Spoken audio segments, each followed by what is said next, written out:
नमस्कार और आदाब। ई मुलाकात में फिरो से तो लोग के स्वागत करत हैं। जा आज के ई एगो नवा कड़ी ह, एगो नवा विषय के संगे देखा जनता के अधिकार और जनता के सुरक्षा खातिर कईगो मंत्रालय और कईगो विभाग कार्यरत बाटे, चाहे उ उपभोक्ता के अधिकार हो या फिर हमनी के बुजुर्ग के सुरक्षा लोग खातिर या फिर लड़का लोग के सिक्योरिटी खातिर। आज हमनी प्रोग्राम में एगो खास रूप से एगो ऐसन इकाई के बारे में बतियाब जा, जानकारी प्राप्त करब जा जे लड़का लोग के सुरक्षा खातिर काम करेला। उ ह चाइल्ड डेवलपमेंट यूनिट। ई एगो ऐसन विभाग ह जे जेंडर इक्वालिटी मंत्रालय की सरपरस्ती में काम करेला। और एकर खातिर जानकारी देवे खातिर हमनी के संगे आज स्टूडियो में मेहमान हवन सीडीयू के child development officer Shri Ratan जोड़ी। नमस्ते रतन जी। नमस्ते। त जैसे हमनी बोलनी आज हमनी चाइल्ड डेवलपमेंट यूनिट के बारे में बतियाब जा, ओकर भूमिका, ओकर फंक्शन में कौन तरीके से आप लोग काम करेल जा, उस सब के बारे में। तो सबसे पहले हमनी के थोड़ा ही बतावा कि सीडीयू कौन प्रकार के एगो इकाई है और ओकर जिम्मेदारी कौन ची है। जैसे बोला सर CDU चाइल्ड डेवलपमेंट यूनिट तो ये थोवे होला मिनिस्ट्री ऑफ जेंडर इक्वालिटी और फैमिली वेलफेयर। तो CDU जो है कैसे उत्पन्न हुआ CDU? जैसे बोला सर एगो कन्वेंशन droit des enfants। तो ये मोइस जो है खाली नए सिए हुआ ये कन्वेंशन में राटिफिए हुआ। अब जब कोनो पे एगो कन्वेंशन राटिफिए करेला सा तो चाहिला लालवा डाली की ये जोन कन्वेंशन लड़का की सुरक्षा के लिए जोन है तो 1989 में सिए होलक। तो इसलिए आज जैसे बोला सा CDU बा और जैसे बोला सा एगो चाइल्ड प्रोटेक्शन एक्ट बा लड़का की सुरक्षा के लिए। तो इसे हम लोग लड़का के सुरक्षा के लिए जो संस्था बा हमारे देश में यह चाइल्ड डेवलपमेंट यूनिट। तो ये यूनिट जो है ओकर अपेलाशन हो जाएगा जैसे बोलिए सा चाइल्ड सर्विसेज यूनिट। एकर नाम बदलता। तो रतन जी अभी चाइल्ड प्रोटेक्शन एक्ट के बारे में बोला, थोड़ा हमने के बतावा ई लालवा में ई कानून में कौन तरह के प्रावधान है। जैसे निश्चित तरीके से हमने के बतावा कि कौन कौन कदम बा उस सब में। जैसे बोलिए सा चाइल्ड प्रोटेक्शन एक्ट जो है दाते हुएला 1994 की। तो ये एक्ट में ये एक्ट जो है लड़का के सुरक्षा के लिए बा। सुरक्षा खातिर जैसे बोलिए सा तरह के चाइल्ड अब्यूज बा। जैसे बोलिए सा अभी फिजिक जैसे बोलिए सा लड़का के मारे लैसा हाँ मारपीट और बा अभी इमोशनल और साइकोलॉजिक और बा अभी सेक्सुअल और जैसे बोलिए सा लड़का के निगरानी करता। तो ये एक्ट जो है लड़का के सुरक्षा खातिर बा। लेकिन जो बिल आवता चिल्ड्रंस बिल आवता तो इसमें ज़्यादा सुविधा बा लड़का के सुरक्षा खातिर। जैसे बोलक अभी फिजिक अभी सेक्सुअल अभी इमोशनल और नेग्लिजेंस जो है पारों के। तो इसमें इस लालवा में ज़्यादा से ज़्यादा सख्त हुई। तो जोन बिल आवता तो ये जोन है सभी लोग पब्लिक बा लड़का जोन है सब लोग जब देखा था तो जोन लालवा आवा था जस्ता से जस्ता सख्त हुआ था।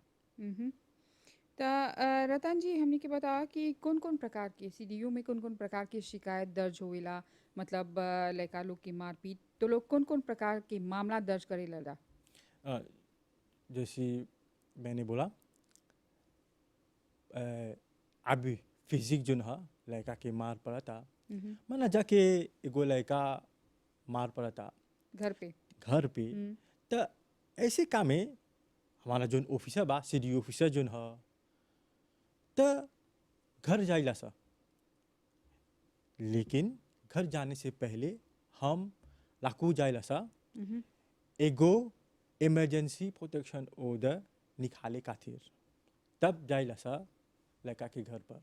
तो वो पागों के खिलाफ होवेला वो प्रोटेक्शन हाँ।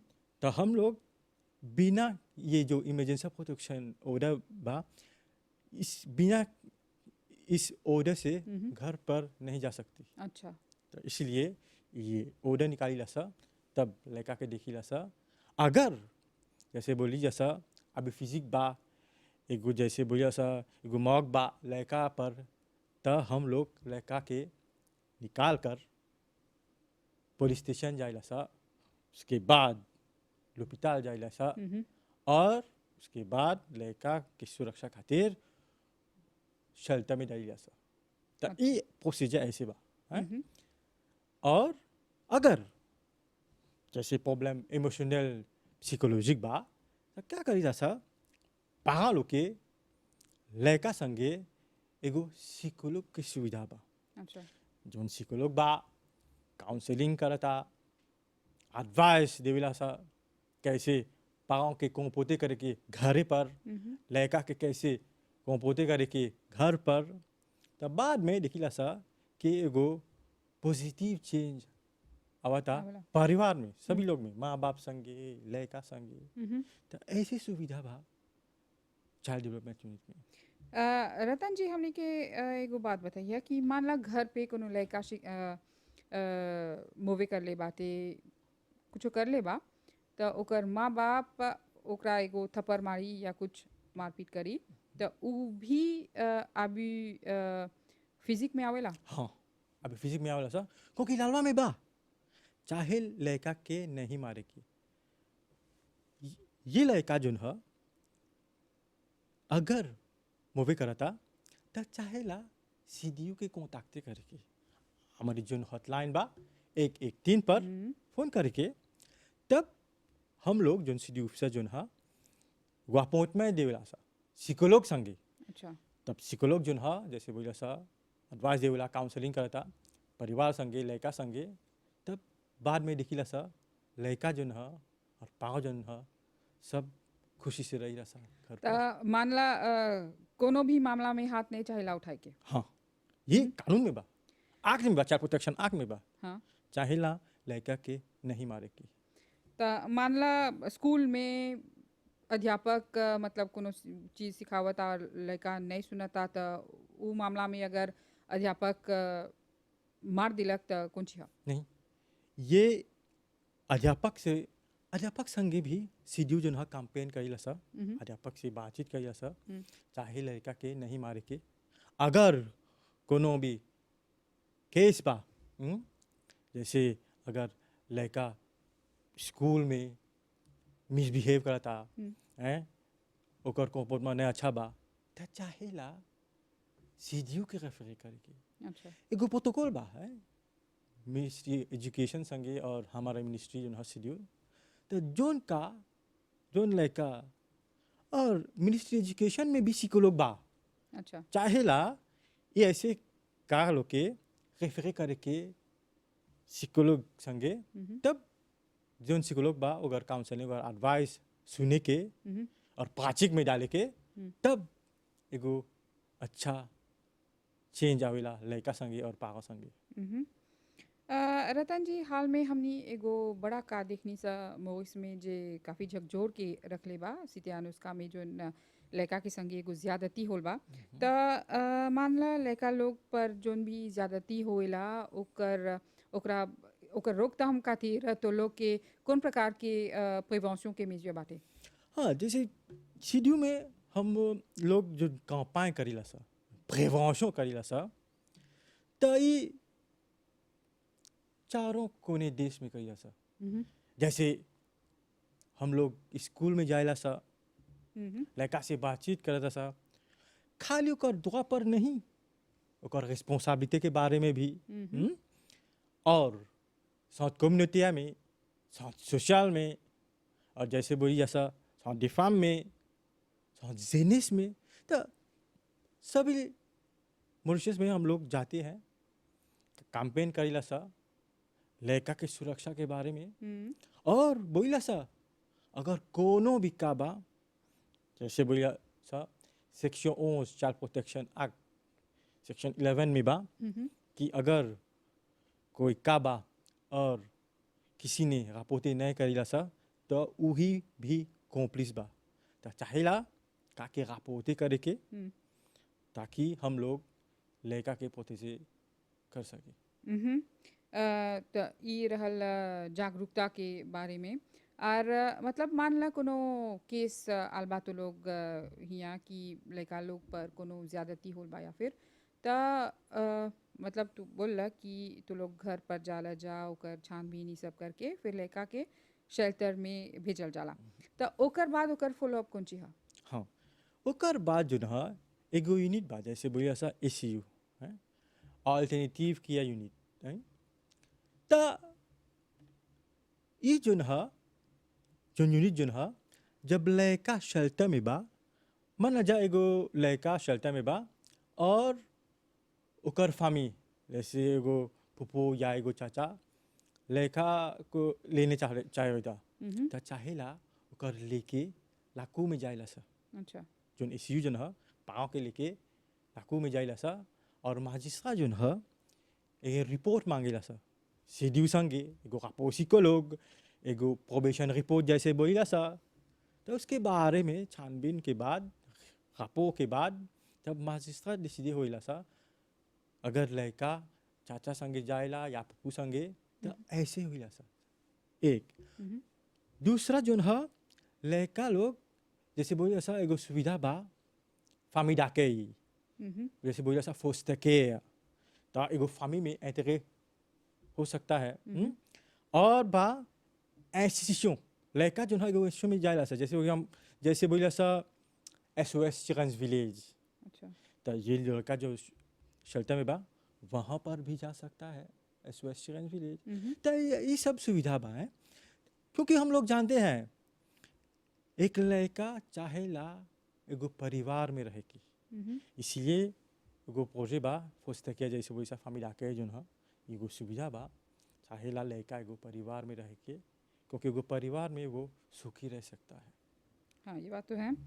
तो रतन जी एगो सवाल ई रहल एक आध गो केस ऐसन होल बा मो इसमें जब जो गर्भवती महिला है उ लड़का के लोपिताल में जन्म दे देवेला और वहाँ से भाग निकलेला तो लड़का हॉस्पिटल में ही रह जाला। तो ऐसा मामला में सीडीयू हस्तक्षेप करेला? हाँ, तो एक जोन केसेस बा चाहेला पहले लड़का के लाशंते देखे के ये पहला है। इसीलिए जैसे बोला सा लड़का लोग जैसे वैसा एगो या देतवामा रही सा लोपिताल में ये लाशंते जैसे बोला सा लड़का के लाशंते पहले, तो उसके बाद लड़का के निकाली ला सा एगो शेल्टर या एगो इंस्टीट्यूशन में डाली ला सा। अच्छा। ओकर सुरक्षा खातिर। और बाद में अगर कोनो भी फैमिली मेंबर लड़का के लेवे चाहिला तो चाहेला लाखों जाएगी। अच्छा। ये ओकर प्रोसीजर बा बिना माँ बाप के मर्जी के। हाँ नहीं, जब ये केस जब हम सीडीयू लड़का लेकर शेल्टर में डाली ला सा तब मजिस्ट्रेट जो है एगो जैसे बोले सा रापो मांगीला सा सीडीयू संगे प्रोबेशन रिपोर्ट संगे। तो मतलब ऐसा लड़का पर ओकर माँ बाप के अधिकार है जे हॉस्पिटल में छोड़ के चल गल बा, माँ बाप के अधिकार है उ लड़का पर कि उ लड़का के लड़का हो गल बा। अगर जोन पागा जोन है अगर रिस्पांसिबिलिटी नहीं लेवाता तब सीडीयू से निकालिया सा उगे शेल्टर में डालिया सा। अच्छा। अगर पागा ओकर रिस्पांसिबिलिटी से डिमिशने हुआ था और मान ला कोनो परिवार के सदस्य या जैसे तू बोल रहा चाचा या कोई भी लड़का के अधिकार लड़का की जिम्मेदारी लेवे चाहता तो ऐसा में कौन ची करेला? चाहेला जोन पागा लड़का के लेवे चाहेला पागा को लेके लाकू जाएला सा तो ये मजिस्ट्रेट डिसीजन होला कि अगर लड़का लोग एक और पागा संगे जाए या नहीं जाए।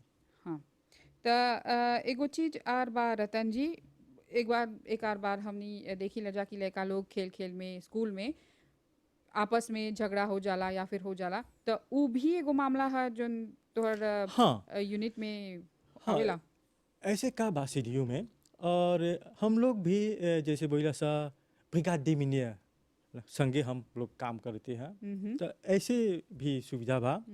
और स्कूल में और कॉलेज में एगो प्रोजेक्ट बा जिसका नाम है स्कूल चाइल्ड प्रोटेक्शन क्लब।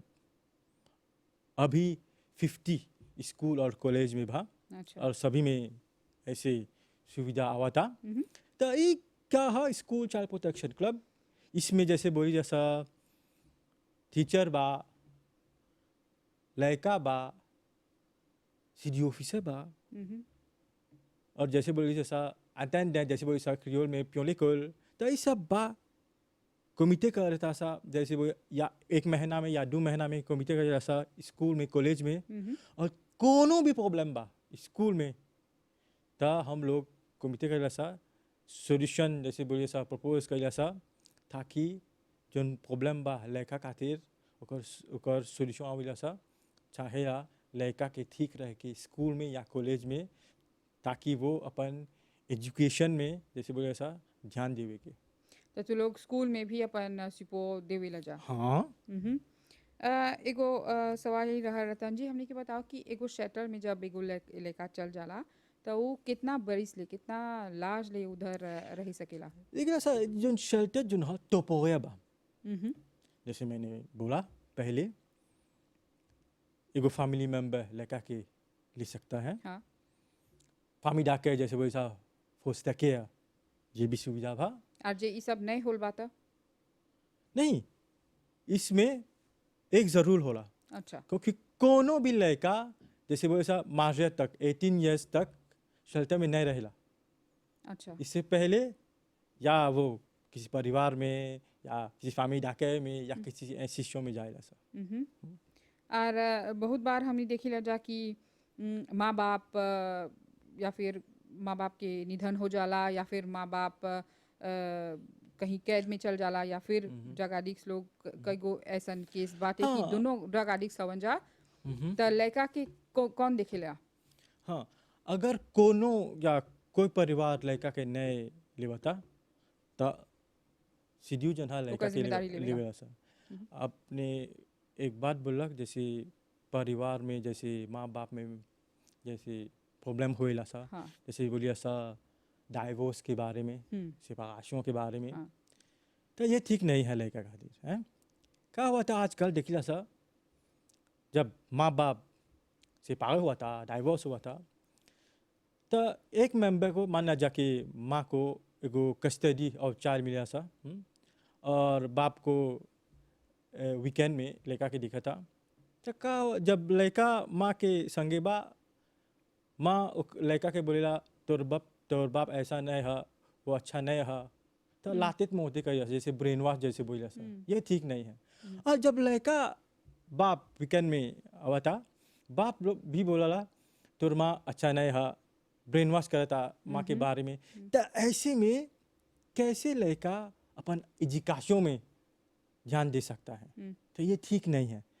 चाहेला ऐसा नहीं करेगी, चाहेला लड़का के औकारे करेगी, औकारे करके, ताकि वो अपन एजुकेशन में सक्सेसफुल रहे।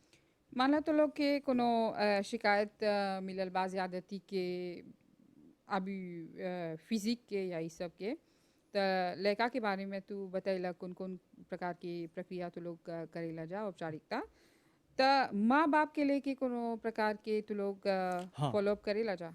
हाँ, माँ बाप के भी फॉलोअप कर जाता, जैसे इसी को लोग काउंसलिंग करा था।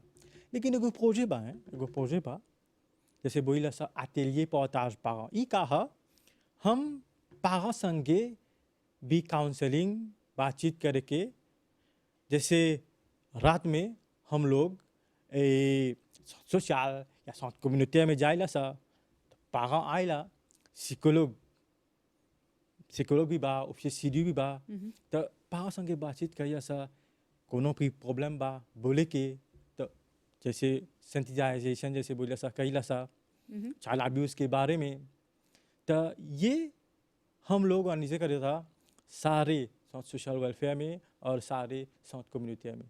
ये प्रोजेक्ट जो है वो नेशनल चिल्ड्रन काउंसिल करा था, जो हमारे मंत्रालय से कौन जुड़ी सी है। है नेशनल चिल्ड्रंस हाँ, काउंसिल। नेशनल चिल्ड्रन काउंसिल एगो डिपार्टमेंट बा है, मिनिस्ट्री ऑफ जेंडर इक्वालिटी और फैमिली वेलफेयर में। तो ये जो है लड़का के दुआ रिस्पेक्ट करके, लड़का के एपान्विसमेंट खातिर, खाली लड़का के नहीं पावा के भी अच्छा। एगो कर एपान्विसमेंट, तो इसीलिए जो प्रोजेक्ट बा atelier partage parents तो ये सब हम करी रहा साथ सोशल में और साथ कम्युनिटी में। तो ये सब है जागरूकता अभियान जो तू हाँ लोग चलावे ला जा। जब हमनी अभी फिजिक के बारे में बोली ला जा तो वो मारपीट है। जब हमनी इमोशनल अभी के बारे में बोली ला जा तो वो कौन चे है? मन ना जाके एगो बाप अपन लड़का के बोली रहा कि तू के अच्छा लड़का नहीं है या तोर बहन बहुत अच्छा बा तोहर से तोहर से तो ये कंपैरिजन ये सब। कंपैरिजन नहीं करे की तो इससे क्या होला लड़का के जैसे बोला साइकोलॉजिक में अफेक्टे होएला। तो ऐसे काम में हम लोग क्या करी रहा लड़का के और पापा के संगे एगो साइकोलॉग जैसे बोला कि सर्विस देवी ला और साइकोलॉग जो है पापा संगे और लड़का संगे काउंसलिंग करी ला एडवाइस देवी ला कि ऐसे नहीं करे के क्योंकि जो लड़का जो है ट्रॉमा चीज़ें होएला। और एगो अल्टरनेटिव केयर यूनिट कौन ची है? हाँ ये जैसे मैंने पहले बताया जब लड़का लोग के हम लोग शेल्टर में डाले सा उसके बाद जो है ये यूनिट काम करेगा सा एगो प्रोजेक्ट बा अल्टरनेटिव केयर यूनिट में जैसे बोला सा बैक टू होम प्रोजेक्ट। तो ये कहा ये जो है जब लड़का शेल्टर में बा तो चाहेला विजिट देवे के पारों के मिलजुल के रह के तो ये जो यूनिट जो है ये ऑर्गेनाइज करेगा सा विजिट पारों लड़का संगे या बाद में लड़का को जैसे किसी एनजीओ में डाला सा या फैमिली के तो ये इश्यू जो है ये काम करता। तो आखिर में रतन जी हमनी के बतावा कि हमनी के पागल लोग खातिर तोहर मिसाज कौन ची है? हमार मिसाज ये है जैसे बोले आजकल क्या हुआ था जैसे बोले सा कम्युनिकेशन डायलॉग जो है पागल और लड़का के बीच थोड़ा कमती हो गल बा। थोड़ा कमती हुआ था। चाहेला लड़का संगे ठीक रहे की जैसे बोले सा जैसे मित्रता और लड़का संगे चाहेला ऐसे रहे के तब जो प्रॉब्लम लड़का बा लड़का वो बोली पाओ संगे। आजकल क्या हुआ था लड़का जब कोनो प्रॉब्लम में बा जाकर ओकर मित्र संगे पता से करा था ये ठीक नहीं है। तो चाहेला पागल लोग के ठीक रहे के लड़का संगे ताकि जो प्रॉब्लम लड़का बा वो अपन पागल संगे बातचीत करता सोल्यूशन देखिला सा तब पागल और लड़का जो है एगो अच्छा परिवार में रह गया। तो रतन जी बहुत सही और ज़रूरी जानकारी दिला ई प्रोग्राम में कर खातिर हमनी तोहरा धन्यवाद बोलब जा। तेहराहल आज खातिर एगो खास मुलाकात CDU के एगो अफसर संगे तो हमनी सब के चाहेला कानून के पालन करे के तो ये सब रहल जानकारी CDU के बारे में एक ही संगे ही हमनी के आज के मुलाकात समाप्त हुआ था।